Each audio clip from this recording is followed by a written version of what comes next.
ከአምስቱ ስንት ታገኛላችሁ? She belongs at home. The lights are off and her car isn't in the driveway. A, must.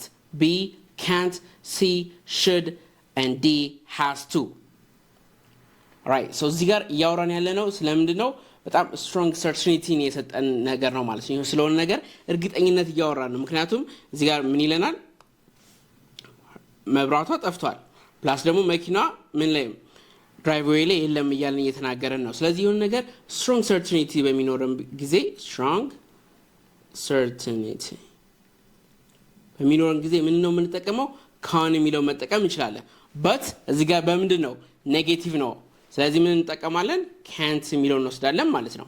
ስለዚህ she can't be at home, the lights are off and her car isn't in the driveway ብለን እንመልሳለን ማለት ነው። ወደሚቀጥለው ጥያቄ ሁለተኛው ጥያቄ you look exhausted. You blank have been up all night watching that documentary about haunted submarines. Good. A, could. B, must. C, should. And D, might. እዚህ ጋር ምን እየተናገርን ያለን? ሎጂካል ኮንክሉዥን ነው እየሰጠን ያለን። ምክንያቱም ለሊቱ ሙሉ ሳይን ያደረው ሎጂካል ኮንክሉዥን ለመስጠት ስትፈልጉ ምን ለመስጠት ስትፈልጉ ሎጂካል ኮንክሉዥን ለመስጠት ስትፈልጉ የሆነ ምክንያት የሆነ ነገር አንስታችሁ በዚህ ምክንያት እንደዚህ ሆነ ምናምን ሎጂክ አንስታችሁ ስታወሩ ምን ነው የምትጠቀሙት? must have እንጠቀማላችሁ ማለት ነው።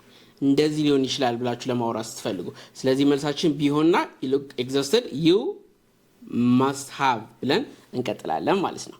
ኤክሰለንት። ወይም ይቀጥላል። ከይን ከማየታችን በፊት ግን ብዙዎቻችሁ እየጠየቃችሁኝ ያለው በኦንላይን ክላስ ታስተምራላችሁ ወይ ነው ኮሜንት ላይ ሁሌም እንናገራለን። ግን አሁንም ያላወቃችሁ ስላላችሁ yes በኦንላይንም በአካልም መማር ትችላላችሁ። በየትኛውም ሀገር ሆናችሁ በኦንላይን እንግሊዝኛን በቀላሉ መማር ትችላላችሁ። ይሄን ክሮስ ለመቀላቀል ባዮ ላይ ባለው ቁጥሮች ደውሉልን። the last one we blank take the highway but if you are in a hurry we blank take the shortcut. A, must. B, might. C, have to. And D, can. which one is the right answer? comment section ላይ እንጽፉልኝ እፈልጋለሁ። ቅድም እንዳልኳችሁ እንግሊዝኛ በአካልም በኦንላይን መማር ከፈለጋችሁ ባዮ ባለው ቁጥር ደውሉልን ወይ ደግሞ ታች ነው actually ታች ቀጥታ ዲኤም በዚህ ላይ ብታረጉልንም እናስተምራችኋለን ማለት ነው። and thank you for watching Brian English